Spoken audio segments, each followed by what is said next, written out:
Amados irmãos, recebam a paz do Senhor Jesus, pastor Davi Bueno. Vamos para a terceira parte da nossa lição, essa lição abençoada. Hoje estamos finalizando, estamos concluindo essa série de 13 lições sobre o Evangelho de João, onde nós tivemos o privilégio, a oportunidade, através dos comentários do bispo Abner Ferreira, de navegarmos, não é mesmo? Navegarmos dentro do Evangelho de João. E nós vamos para a terceira parte, que vai falar sobre a esperança dos salvos. Antes, você que está se achegando, se inscreva no nosso canal, deixe seu like, compartilhe.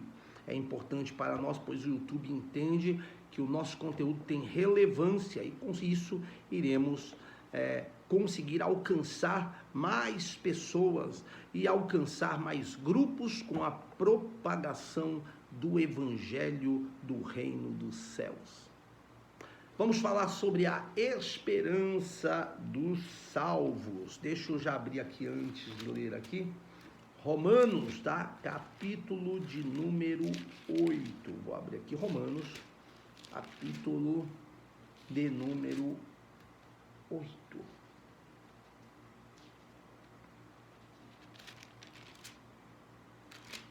Pronto. Olha, o Evangelho de João não destaca somente o desfrutar da vida eterna, porque por aquele que crê, recebe Jesus e permanece em suas palavras ao longo da jornada nessa terra, mas também pontua alguns aspectos que compõem a realidade futura do discípulo de Cristo. Então vamos lá. A esperança, a Bíblia fala que não traz confusão, porque o amor de Deus está derramado em nossos corações pelo Espírito Santo que nos foi dado. Então nós já entendemos aqui que a salvação é uma dádiva de Deus que está aberta aí para nós, que é algo que para aqueles que creem em Cristo se tornará uma verdade sumária na nossa vida, e nós, através da palavra do Senhor nosso Deus, nós nos enchemos, ou melhor, Deus nos enche de esperança através da direção e da orientação e ajuda do querido Senhor Espírito Santo, que veio para nós justamente com esse intuito de nos consolar, nos momentos de tristeza, de nos animar nos momentos de fraqueza e de nos orientar para que não venhamos ser enganados por tantos falsos ensinamentos que nos dias atuais têm se levantado contra o Evangelho de Cristo Jesus, nosso Senhor. Então a esperança, ele diz no tópico 1, que impulsiona o discípulo. Eu vou ler. A esperança no retorno de Jesus gera a certeza de que as dores e os sofrimentos da vida terrena são pequenos diante dos bens eternos preparados para os filhos de Deus. Olha o que Paulo ele diz. Porque para mim tenho por certo que as aflições deste tempo presente não são para se comparar com a glória que em nós há de ser revelada. É interessante, queridos, que se você abrir a sua Bíblia, deixa eu ver se é isso mesmo, segunda carta, deixa eu ver se é a segunda carta do apóstolo Paulo. Deixa eu ver se é isso. Segunda carta do apóstolo Paulo aos Coríntios. Capítulo de número 11, é isso mesmo. Vou ler aqui, ó, a partir do versículo de número 23. O apóstolo Paulo, ele vai falar sobre os sofrimentos, sobre as provações que ele enfrentou ao longo desta trajetória. E ele diz, ó, são ministros de Cristo, falo como fora de mim. E aí ele diz, eu ainda mais. Ele está dizendo com muita humildade que ele também é considerado um ministro, ele também é considerado um apóstolo, porque ele chegou a sofrer até mais do que outros sofreram, sabe? E aí ele diz, ó, eu ainda mais, ó, em trabalhos muito mais, ó lá, em açoites mais do que eles, em prisões muito mais, em perigo de morte muitas vezes, recebi dos judeus, ó, 5 quarentenas de açoites menos um, ou seja, eram 39. Ele recebeu 5 sessões de 39 chibatadas. É por isso que em outro texto ele fala, eu carrego em mim as marcas de Cristo, as marcas por pregar o evangelho, por se colocar na brecha para se fazer a vontade de Deus. E o próprio Senhor de Jesus, né, já assunto ao céu, já estava no céu quando aparece em Damasco e deixa Saulo, que é o Paulo, cego, e direciona ele a entrar na rua direita e ir na casa de Judas. Ele fala para Ananias, depois um dos discípulos, né, e ele diz, Ananias, vá lá à rua chamada direita, na casa de Judas, há um homem lá por nome de Saulo, e Ananias se preocupa, fica com medo, e ele fala, mas senhor, esse homem é um homem perigoso. E Jesus diz, mas vai, porque ele vai ver o quanto vai padecer por causa do meu nome. Sabe por quê, Ananias? Porque ele é um vaso escolhido para mim, eu vou mudar a sorte dele, eu vou mudar a vida dele. E Paulo foi responsável, através da direção do Espírito Santo, de escrever a 3ª, 5ª parte do Novo Testamento. Algo extraordinário na vida de um homem que teve a sua vida transformada, porque as Escrituras comprovam que ele perseguia o povo de Deus. Então vamos mais. 3 vezes fui açoitado com varas, 1 vez fui apedrejado, 3 vezes sofri naufrágio, 1 noite e 1 dia passei num abismo, em viagens muitas vezes, em perigos de rios, em perigos de salteadores, em perigos dos da minha nação, em perigo dos gentios, em perigo na cidade, em perigos no deserto, em perigos no mar, em perigos entre os falsos irmãos, em trabalhos e fadigas, em vigílias, muitas vezes, passou fome, sede, em jejum muitas vezes, em frio, passou frio, nudez, pouca roupa para se vestir, pouca provisão. É ele que está falando, é bíblico isso. Além das coisas exteriores, me oprime cada dia o cuidado de todas as igrejas de Deus. Este é o relato do apóstolo Paulo. E ainda ele diz no 32 que em Damasco, o que governava sobre o rei Aretes, pôs guardas à porta da cidade dos damascenos para me prenderem, e eu fui descido num cesto por uma janela da muralha, e assim escapei das suas mãos. E Paulo era algum bandido, algum criminoso para enfrentar tantas coisas, mas era perseguição que existia contra a sua vida por causa da convicção que ele tinha, da esperança que ele tinha, concernente à salvação e à vida eterna. Mas eu louvo a Deus porque aqui no capítulo de número 8 e o versículo de número, eu vou ler todo esse texto porque ele é muito lindo, versículo 31 ao 39, o apóstolo Paulo, ele traz consigo aqui um cântico de vitória. E ele diz, Deus, ele é por nós. E ele diz, que diremos, pois, a essas coisas? Se Deus é por nós, quem será contra nós? Aquele que nem mesmo a seu próprio filho poupou, antes o entregou por todos nós. Como nos não dará também com ele todas as coisas? Quem tentará acusação contra os escolhidos de Deus? É Deus quem os justifica.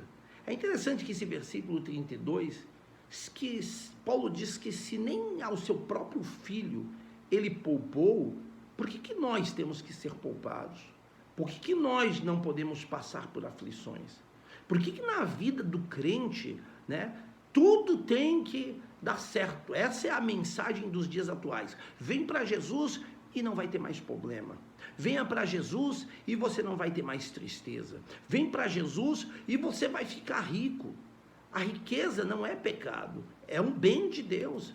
Mas infelizmente as pessoas ficam querendo atrair para si multidões em troca de barganhas de coisas boas desta vida. Só que por que a gente não lembra que o Senhor Jesus, lá no Evangelho de João, capítulo 16, versículo 33, ele também disse: no mundo tereis aflições, tenham bom ânimo, porque eu venci o mundo. Por que as pessoas não pregam o que verdadeiramente Jesus ele pregou, quando o Senhor Jesus ele disse: da mesma forma como perseguiram a mim por causa da palavra, perseguirão a vós também. Mas enfim, continuando, quem tentará acusação contra os escolhidos de Deus? É Deus quem os justifica. Perdão. Quem os condenará? Pois é Cristo quem morreu, ou antes, quem ressuscitou dentre os mortos, visto que estamos falando da vida eterna, o qual está à direita de Deus e também intercede por nós. Quem nos separará? Quem nos separará do amor de Cristo? E aí Paulo, ele coloca uma lista de coisas que ele vivenciou na prática. E ele diz: a tribulação, a angústia, a perseguição, a fome, a nudez, o perigo, ou a espada. Como está escrito: por amor de ti somos entregues à morte todo dia, fomos reputados como ovelhas para o matadouro.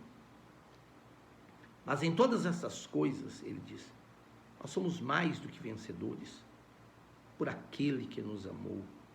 Porque estou certo de que nem a morte, nem a vida, nem os anjos, nem os principados, nem as potestades, nem o presente, nem o porvir, nem a altura, nem a profundidade, nem alguma outra criatura nos poderá separar do amor de Deus, que está em quem? Em Cristo Jesus, nosso Senhor, que está em quem? Em Cristo, de quem emana toda a vida que está em Deus.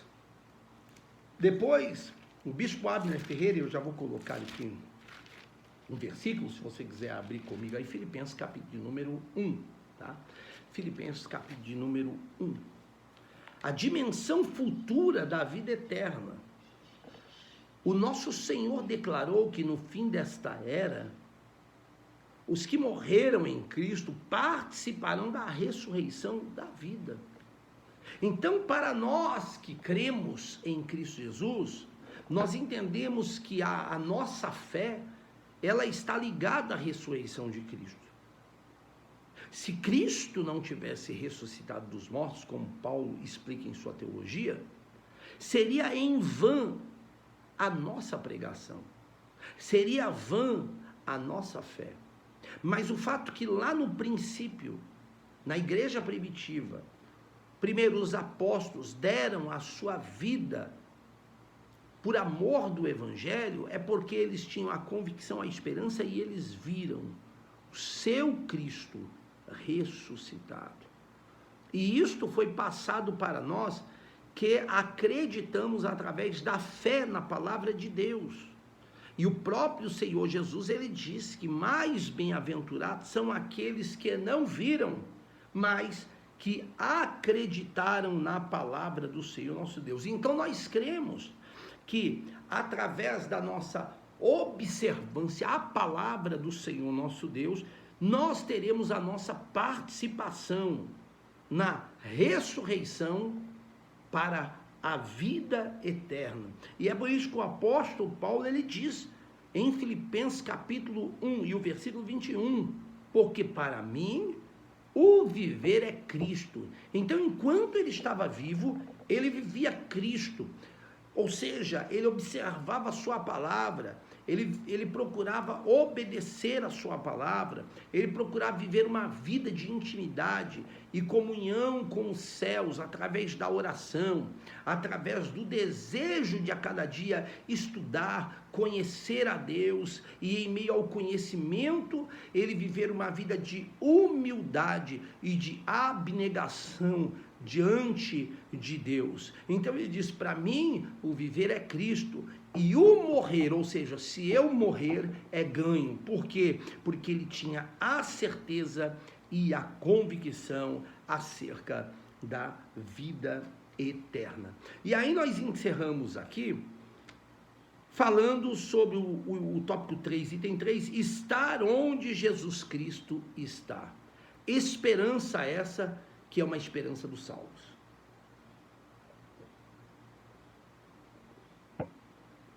Vamos lá. Então, eu grifei aqui uma parte onde o bispo Abner Ferreira, ele diz, nosso Senhor lhe diz, não fiquem tristes e não fiquem preocupados. A mensagem foi que deveriam continuar crendo na provisão, no cuidado e nas promessas do Senhor. Um dia ele voltará para buscar os seus, que estão nessa terra, e os que morreram em Cristo serão ressuscitados, e os que estiverem vivos em Cristo serão transformados. Essa é a esperança do salvo. Então, primeiro, vamos lá em partes. Primeiro, Jesus, ele disse sobre não ficarmos tristes e nem preocupados. Por quê? Porque existe uma promessa que ele fez lá no Evangelho de João, capítulo 14, versículo 1. Ele disse, não se turbe o vosso coração. Credes em Deus e credes também em mim. Na casa de meu pai há muitas moradas. Se não fosse assim, vou-lhe teria dito, mas vou preparar-vos lugar. E se eu for e preparar-vos lugar, voltarei e vos levarei para mim mesmo, para que onde eu estiver, vós estejais também. Esperança dos salvos, promessa para os salvos. Aí nós vemos que lá no Evangelho, tá, de Mateus, Evangelho de Mateus, capítulo de número 6, um versículo conhecidíssimo, e o versículo de número 33, o Senhor Jesus disse, mas buscai primeiro o reino de Deus, sua justiça, e todas estas coisas vos serão acrescentadas. Não vos inquieteis, pois, pelo dia de amanhã, porque o dia de amanhã cuidará de si mesmo e basta cada dia o seu mal. Então, duas coisas que nós aprendemos aqui. A primeira, nós não devemos estar tristes ou preocupados nessa vida. Nós temos uma promessa de Deus, uma promessa que tanto fala, João 14:1, sobre o céu dos céus, esperança para os salvos, como de Mateus 6,33, aonde ele fala aqui que todas essas coisas vos serão acrescentadas. Tem pessoas que torcem esse versículo e falam, olha, busque primeiramente o reino de Deus, né? E todas as coisas vos serão acrescentadas. O que você quiser, você vai conseguir, porque foi Jesus que falou. E Jesus não falou nada disso. Tá? Jesus não falou nada disso. Jesus aqui estava falando de 3 necessidades básicas da vida do ser humano. Versículo 25. Não andeis cuidadosos quanto à vossa vida, pelo que haveis de comer, ou pelo que haveis de beber, nem quanto ao vosso corpo, pelo que haveis de vestir. E aí ele dá exemplos. Não é a vida mais do que o mantimento, o corpo mais do que a vestimenta? Olhai para as aves do céu, que não semeiam, nem cegam, nem ajuntam em celeiros, e vosso Pai Celestial as alimenta. Não tendes vós muito valor do que elas? E qual de vós poderá, com todos os seus cuidados, acrescentar um côvado da sua estatura? E quanto ao vestuário, por que andais solícitos? Olhai para os lírios do campo, como eles crescem, não trabalham, nem fiam. E eu vos digo que nem mesmo Salomão, em toda a sua glória, se vestiu como qualquer deles. Pois se Deus assim veste a erva do campo, que hoje existe e amanhã é lançada no forno, não vos vestirá muito mais a vós, homens de pequena fé? Então, Jesus estava falando sobre 3 necessidades: o comer, o beber e o vestir. Jesus estava dizendo, se você buscar o reino de Deus, essas coisas não irão faltar na sua vida. Às vezes a gente não tem aquela roupa de marca que a gente gostaria de ter, mas nós temos roupas que são capazes de ficar bem em nós, de nos aquecer num dia frio, né? Às vezes nem todo dia dá para ter uma Coca-Cola, mas às vezes a gente faz um suco, às vezes a gente toma um Guaraná mais simples, e se não tiver nenhuma coisa e nem outra, eu pego, o copo d'água na hora do almoço e vou fazer a minha alimentação, vou tomar aquele copo de água e vou glorificar a Deus pelo alimento que está sendo colocado em minha mesa. Então a gente tem que entender que a provisão de Deus, ela se manifestará sobre nós nessa vida. Então, por isso Jesus, e o próprio bispo Abner Ferreira entrou nesse assunto, sobre nós não estarmos tristes e nem preocupados. Precisamos entender, como vimos lá em João 14:1, que Jesus, ele vai voltar. Vou deixar textos aqui para você conferir, que vai falar sobre o mesmo assunto. Marcos capítulo 10, versículo 29 e 30. E é até interessante, Marcos 10, 29 e 30. Mateus 19, quais são os versículos? 29 e 30. E Lucas capítulo 18, quais são os versículos, pastor Davi? 29 e 30. Então Jesus afirma dentro desses textos que quem deixa o pai, a mãe, irmãos, filhos ou campos, por causa do reino de Deus, não deixará de receber, primeiro, recompensas nessa vida, e segundo, no futuro, a vida eterna. Aí nós vamos aqui para a conclusão, que diz que o Espírito Santo nos ajude a permanecer em Cristo, pois somente Ele tem as palavras da vida eterna. Jesus Cristo é o bom e perfeito pastor, que pode prover tudo o que